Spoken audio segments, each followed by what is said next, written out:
BBMP ಅವರು ನಡೆಸ್ತಕ್ಕಂಥ ಕಾಮಗಾರಿಗಳೆಲ್ಲ ಕಳಪೆ ಅಂತಕ್ಕಂಥದ್ದನ್ನು ಪ್ರತಿನಿತ್ಯ ಒಂದೊಂದು ಸುದ್ದಿಯನ್ನು ಕೊಡ್ತಾ ಇದ್ದೀವಿ.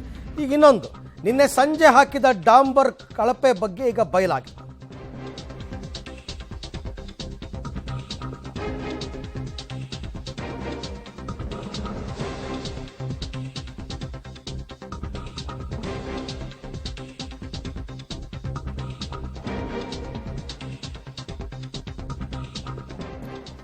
ಬಿಬಿಎಂಪಿ ಅವರು ಮಾಡಿರ್ತಕ್ಕಂಥ ಕಳಪೆ ಕಾಮಗಾರಿ ಮತ್ತೆ ಬಟಾ ಬಯಲಾಗಿದೆ. ನಿನ್ನೆ ಸಂಜೆ ಹಾಕಿರೋ ಡಾಂಬರ್ ಕಿತ್ಕೊಂಡು ಬಂದಿದೆ. ಇದೆಲ್ಲಿ ಅಂದರೆ ಮಹಾಲಕ್ಷ್ಮಿ ಲೇಔಟ್ನ ಅಶೋಕಪುರ ಮುಖ್ಯ ರಸ್ತೆಯಲ್ಲಿ ನಡೆದಿರೋ ಘಟನೆ ನೋಡ್ತಾ ಇದ್ದೀರಾ ದೃಶ್ಯದಲ್ಲಿ. ನಿನ್ನೆ ರಾತ್ರಿ ಹಾಕಿದ್ದಾರೆ, ಇವತ್ತು ಕಿತ್ಕೊಂಡ್ಬಂದಿದೆ. ಮೋಸ್ಟ್ಲಿ ಒಂದು ಅರ್ಧ ಇಂಚು ಹಾಕಿಲ್ವೇನಪ್ಪ, ಅರ್ಧ ಇಂಚ್ಗಿಂತ ಕಡಿಮೆ ದೋಸೆ ಹಾಕಿದಂಗೆ ಹಾಕಿದ್ದಾರೆ. ಈ ಕಳಪೆ ಡಾಂಬರೀಕರಣದಿಂದ ಎಲ್ಲ ಕಿತ್ಕೊಂಡ್ಬರ್ತಾ ಇದೆ. ಇದರ ವಿರುದ್ಧ ಸ್ಥಳೀಯರು ರೊಚ್ಚಿಗೆದ್ದಿದ್ದಾರೆ. ಪಬ್ಲಿಕ್ ಟಿವಿ ಸ್ಥಳಕ್ಕೆ ಬಂದು ಕೂಡಲೇ ಓಡೋಡಿ ಬಂದಿದ್ದಾರೆ ಬಿಬಿಎಂಪಿ ಇಂಜಿನಿಯರ್. ಅಲ್ಲ, ಇಂಥ ಕೆಲಸ ಯಾಕಾದರೂ ಮಾಡ್ತೀರಾ ಅಂತ. ಇದು ಬೇಕಾಗಿತ್ತಾ? ಇದು ಅರ್ಧ ಇಂಚ್ ಯಾರು ಟಾರ್ ಹಾಕ್ತಾರ? ಅದು ಆ ಹಳೆ ರೋಡ್ ಮೇಲೇ ಅರ್ಧ ಇಂಚ್ ಏನೋ ತೇಪೆ ಹಚ್ಬಿಟ್ಟು ಸಾರಿಸ್ಬಿಟ್ಟು ಗುಡಿಸ್ಬಿಟ್ಟು ಹಾಗೆ ಹೊಟ್ಟೋಗಿದ್ದಾರೆ. ನೋಡಿ ದೃಶ್ಯದಲ್ಲಿ ನೋಡಿ, ಕಿತ್ಕೊಂಡ್ಬರ್ತಾ ಇರೋದು.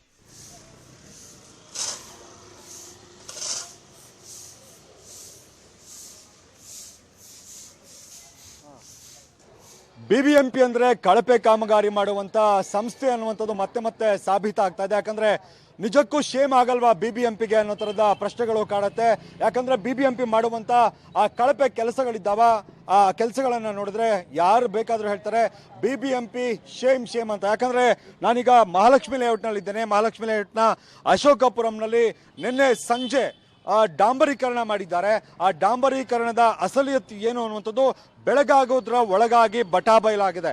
ನಿಜಕ್ಕೂ ಕೂಡ ಇದು ಯಾವ ಇಂಜಿನಿಯರ್, ಯಾವ ಕಾಂಟ್ರಾಕ್ಟರ್ ಇದನ್ನ ಮಾಡಿದ್ರು, ಯಾವ ಕೆಲಸಗಾರರು, ನಿಜಕ್ಕೂ ಕೂಡ ಆಶ್ಚರ್ಯ ಉಂಟು ಮಾಡುತ್ತೆ. ಯಾಕಂದ್ರೆ ನೆನ್ನೆ ಸಂಜೆ ಹಾಕಿರುವಂತ ಈ ಡಾಂಬರು ಈಗ ಎಲ್ಲ ಕಿತ್ತು ಬರ್ತಾ ಇದೆ. ಇದು ನಿಜಕ್ಕೂ ಕೂಡ ಇಷ್ಟು ಮಟ್ಟಕ್ಕೆ ಕಳಪೆ ಕೆಲಸ ಮಾಡಬಹುದಾ ಅನ್ನೋದಕ್ಕೆ ಬೆಸ್ಟ್ ಎಕ್ಸಾಂಪಲ್ ಇದು ಬಿಬಿಎಂಪಿ ಮಾಡಿರುವಂತ ಈ ರಸ್ತೆ ಡಾಂಬರೀಕರಣ. ನಿಜಕ್ಕೂ ಕೂಡ ಈ ತರದೊಂದು ಕೆಲಸ ಮಾಡಬಹುದಾ ಅನ್ನೋದನ್ನ ಪ್ರಪಂಚಕ್ಕೆ ತೋರಿಸುವಂತ ಕೆಲಸವನ್ನ ಬಿಬಿಎಂಪಿ ಮಾಡಿದೆ. ಅಷ್ಟರ ಮಟ್ಟಿಗೆ ಕಳಪೆ ಕೆಲಸ ಇದು. ಈ ರೀತಿಯಾಗಿ ಯಾರೂ ಕೂಡ ರಸ್ತೆಯನ್ನ ಡಾಂಬರೀಕರಣವನ್ನ ಮಾಡೋದಕ್ಕೆ ಆಗೋದೇ ಇಲ್ಲ.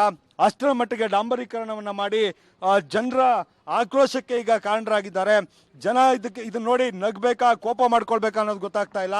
ಈ ರೀತಿಯಾಗಿ ಚಪಾತಿ ರೊಟ್ಟಿ ಎತ್ತಬಹುದು, ಆ ಥರ ರಸ್ತೆಯ ಡಾಂಬರೀಕರಣವನ್ನ ಎತ್ತುವಂತಾಗಿದೆ. ಸಂಪೂರ್ಣ ರಸ್ತೆ ಇದೇ ಪರಿಸ್ಥಿತಿಯಲ್ಲಿರುವಂಥದ್ದು. ಇದಕ್ಕೆ ಸರಿಯಾಗಿ ಮಿಕ್ಸಿಂಗ್ ಆಗಿಲ್ಲ. ಇಲ್ಲಿ ರಸ್ತೆ ಇದೆ, ಈ ಡಾಂಬರ್ ಮೇಲೇನೆ ಈ ಡಾಂಬರೀಕರಣ ಹಾಕಿರೋದು. ಇದು ಇರುತ್ತಾ ಇಲ್ವಾ ಅನ್ನುವಂಥ ಕನಿಷ್ಠ ಕಾಮನ್ ಸೆನ್ಸ್ ಕೂಡ ಇಲ್ಲದೆ ಈ ರೀತಿಯಾಗಿ ಡಾಂಬರೀಕರಣ ಮಾಡಿರುವಂಥದ್ದು ಎಷ್ಟು ಸರಿ ಅಂತ. ಅಂದರೆ ಕೇವಲ ದುಡ್ಡು ತಿನ್ನೋದು ಈ ಏನು ಕಾಮಗಾರಿ ಇದೆ, ಡಾಂಬರೀಕರಣ ಇದೆ, ಇದನ್ನು ಕೇವಲ ದುಡ್ಡು ತಿನ್ನುವಂಥ ಕೆಲಸ ಮಾಡ್ಕೊಂಡ್ರ ಅನ್ನೋ ಥರದ ಅನುಮಾನ ಬರದೇ ಇರೋದಿಲ್ಲ. ಗಮನಿಸ್ಬೋದು, ಇದು ಸ್ಥಳೀಯರೇ ತೋರಿಸ್ತಾ ಇದ್ದಾರೆ ಏನು ಬಿಬಿಎಂಪಿ ಮಾಡಿರುವಂಥ ಈ ಕಳಪೆ ಕಾಮಗಾರಿ ಯಾವ ಮಟ್ಟಕ್ಕೆ ಇದೆ ಅಂತ. ಸರಿಯಾಗಿ ಮಿಕ್ಸಿಂಗ್ ಆಗಿಲ್ಲ. ರಸ್ತೆಯನ್ನು ಕೂಡ ಎಷ್ಟರ ಮಟ್ಟಿಗೆ ಕಳಪೆ ಮಾಡಿದ್ದಾರೆ ಅಂತ. ಅಂದರೆ 1 ತಿಂಗಳು, 1 ವರ್ಷನೋ 6 ತಿಂಗಳು ಇರುವಂಥ ರಸ್ತೆಯನ್ನು ಮಾಡಿಲ್ಲ ಇವರು. ನಿನ್ನೆ ಸಂಜೆ ಹಾಕಿರುವಂತ ಟಾರು ಯಾವಾಗ ಹಾಕಿರೋದು ಸರ್? ಇದು ನಿನ್ನೆ ಈ ತಾರ್ ಹಾಕಿರೋದೆಲ್ಲ ಕಿತ್ತೋಗಿದೆ. ಹೇಳ್ತಾನೆ ಇದ್ದೀನಿ, ರೋಲೇ ಹೊಡಿತಾ ಇಲ್ಲ ಅವರು. ಹೇಳಿದ್ರೆ ಅವಾಗ ಗೋಪಾಲಣ್ಣ ಅವರ ಪಿ ಅವ್ರಿಗೆ ಫೋನ್ ಮಾಡಿದೆ. ಅವ್ರಿಗೆ ಹೇಳಿದ್ರು ನಾವು ಬರ್ತೀನಿ ಅಂದ್ರು ಬರಲೇ ಇಲ್ಲ. ನೋಡಿ ಹೆಂಗಿದೆ ನೋಡಿ ಸರ್ ರೋಡ್. ಚೆನ್ನಾಗಿದ್ಯಾ? ಹೆಂಗ ಅನಿಸ್ತಾ ಇದೆ ನಿಮ್ಗೆ? ನೋಡಿ ಸರ್, ಇಲ್ಲಿ ನೋಡಿದ್ರೆ ಗೊತ್ತಾಗಲ್ವಾ, ಸುಮ್ಗೆ ಬಟಾಣಿ ಇದ್ದಂಗೆ. ಈ ಮಳೆ ಬಂದ್ರೆ ಒಂದೇ ಹೊಟ್ಟೆಗೆ ಹೊಟ್ಟೋಗ್ತದೆ. ಈ ಗಾಡಿಗಳು ಓಡಾಡೋದು ನೋಡಿದ್ರೆ ಹಿಂಗಾಗ್ತದೆ. ಏನ್ ತಾರ ಹಾಕೋದು ಏನಾಯ್ತು ನೋಡಿದ್ರ? ಈ ತರ ಇಷ್ಟು ಸಖತ್ತಾಗಿ ಮಾಡೋದು ಕೆಲಸ ಇಷ್ಟು ವರ್ಷ ನಾನು ನೋಡೇ ಇಲ್ಲ. ಇದೇ ಫಸ್ಟ್ ಟೈಮ್. 40% ಕಮಿಷನ್ ಇದು. ಹಂಗೆ ಆಗಿರೋದು.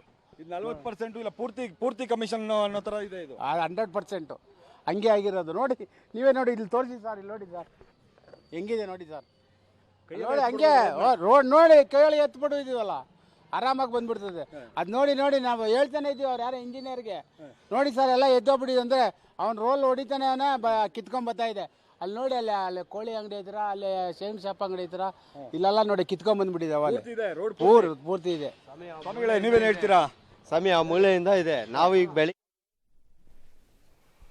ದಪ್ಪ ಎಮ್ಮೆ ಚರ್ಮದವರು ಅವ್ರಿಗೇನು ಹೇಳಿದ್ರು ಏನು ಅನ್ಸಲ್ಲ ಅವ್ರಿಗೆ. ಈ ಥರದ್ದೇನು ಹೊಸದಾ? ಫಸ್ಟ್ ಟೈಮ್ ಕೊಡ್ತೀರಾ ಸುದ್ದಿನ? ಈ ಥರದ್ದು ಬೇಕಾದಷ್ಟು ಮಾಡಿದ್ದೀವಿ. ಆದರೆ ಅವರು ಒರೆಸ್ಕೊಂಡು ಹೊಟ್ಟೋಗ್ತಾರೆ. ಎಷ್ಟು ಉಗಿದ್ರು ಅವ್ರು ಏನು ತಲೆ ಕೆಡಿಸ್ಕೊಳ್ಳಲ್ಲ. ಯಾಕೆ ಅಂತಂದರೆ ಅವ್ರು ಎಲ್ಲ 3 ಬಿಟ್ಟವ್ರು ಊರಿಗೆ ದೊಡ್ಡವರು. ಹಾಗಿದೆ, ಅವ್ರು ಯಾರ ಮಾತು ಕೇಳಲ್ಲ. ಅವರು ದುಡ್ಡು ತಿನ್ನಬೇಕು. ಅನ್ನ ಊಟ ತಿಂಡಿ ಬದಲು ದುಡ್ಡೇ ತಿನ್ಕೊಂಡಿರ್ತಕ್ಕಂಥ ಜನರಿಗೆ ದುಡ್ಡು ಬೇಕಷ್ಟೇ, ಇನ್ನೇನೂ ಇಲ್ಲ ಅವ್ರದ್ದು. ದುಡ್ಡು ತಿನ್ನಬೇಕು, ದುಡ್ಡು ಹೊಡಿಬೇಕು. ಏನು ಹಬ್ಬಬ್ಬ ಅಂದರೆ ಬೈದರೆ ಒಂದು 5 ನಿಮಿಷ ಬೈಕೋತೀರಾ, 10 ನಿಮಿಷ ಬೈಕೋತೀರಾ, ಆಮೇಲೆ ಸುಮ್ಮನಾಗ್ತೀರಾ ಅಷ್ಟೇ. ನಮಗೆ ಬರಬೇಕಾದ ದುಡ್ಡು ನಮಗೆ ಬಂತಲ್ಲ. ಹೀಗಿದೆ ಪರಿಸ್ಥಿತಿ.